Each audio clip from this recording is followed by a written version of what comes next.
ይብሉ ነበሩ።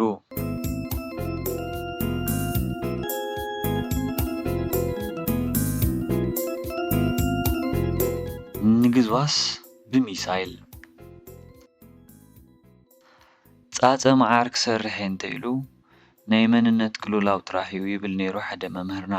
ንእሽተይ ስለ ዝነበርኩ ሽዑ እኳ እንታይ ማለት ምዃኑ ይርዳእኒ ነበረ። ሕጂ ግና ማይ ስቲ ኣቢለ ስለ ዘለኹ ኣዕሪበ ይህለይ።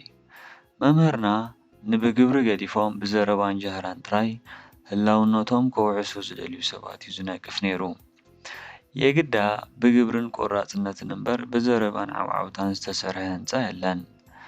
ፍቕረ ቁም ነገር እንተዝነብሮ ሰብ ብመታልሑ ዘይኮነ ብመልሓሱ ምረሃፀ። ብጃህራ ዝቐይሐን ዓቐብ ሰማይ ዝሓኾረን የለን ይብሉ ነበሩ።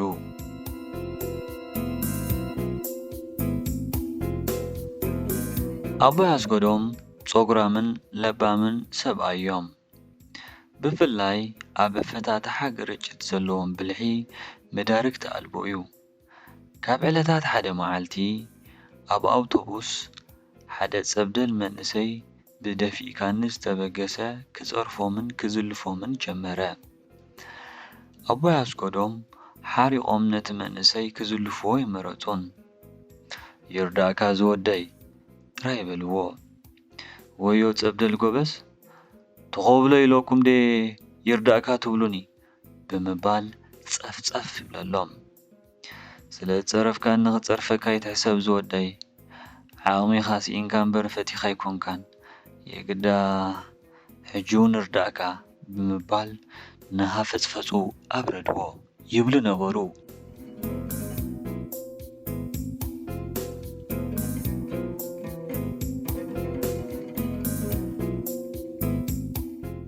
ጃህራ ስንቁ ኣብ ገዛውትና ዝነብር ብጌጋ ርድኢትን ናይ ሓሶት ዕቤትን ዝሰኸረ ሰብኣይ እዩ።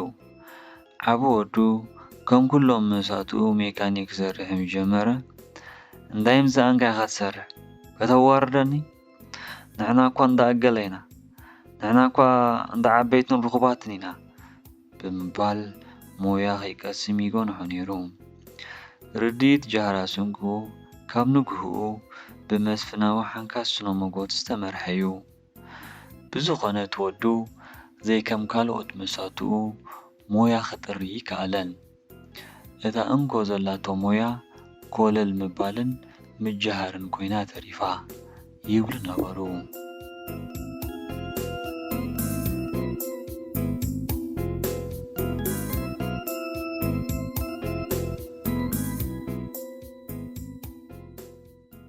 ኣስቴር ኣዝያ በላሕ መምህር እያ።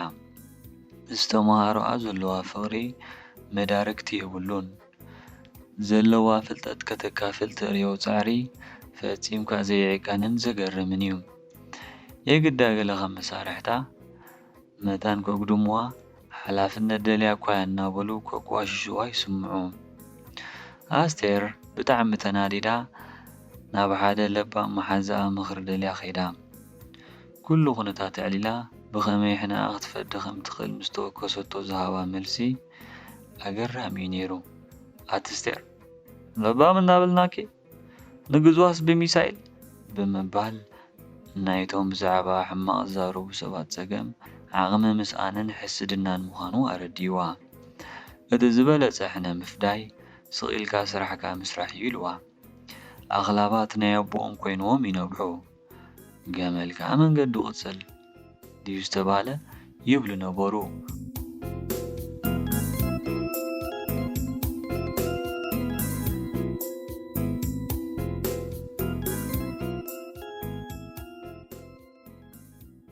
ሓደ ገርናው ዝበሃል ድምፃዊ ክኸውን ልዑል ህንጢነት ዘለዎ ሰውን ይፈልጥ እየ። ናይ ገርናው ፍሉይ ነገር ሓንቲ ደርፊ ደሪፉ ዘይፈልጥ ክንሱ ንዓበይቲ ሱሙያት ደረፍቲ ሃገርና ምንሻው ይስርሑ። ንማለቱ እኳ ዋላ መርዓ ማይክሮፎን ሒዙ ደሪፉ ዘይፈልጥ ክንሱ በዓል ከለኻ ደረፍቲ ተሓሲቦም ገለ እሞ ካብ ዝደርፍ ፎቶሪኖ እንተዝኸውን ምመረፅ ኩሉ ሙዚቃ ዳ በዓል ክስቶ ድምፃውያን ምስ ኮኑን እዩ ዝቐቢሩ ብምባል ነቶም ዘይፈልጦም ድምፃውያን ከናሹ ትኽኽ ክብል ይውዕል። ብጥራጥኑ ዘይስሕቁ ድምፃውያን ምንሻው ገዲፉ እንተ ዝስዕር ድምፁም ተጸርበ ዝብሉ እውን ኣለዉ። ብዝኾነ ኣድጊ ዘይብሉ በቕሊ ንዕቕ ይነገሩ ይብሉ ነበሩ።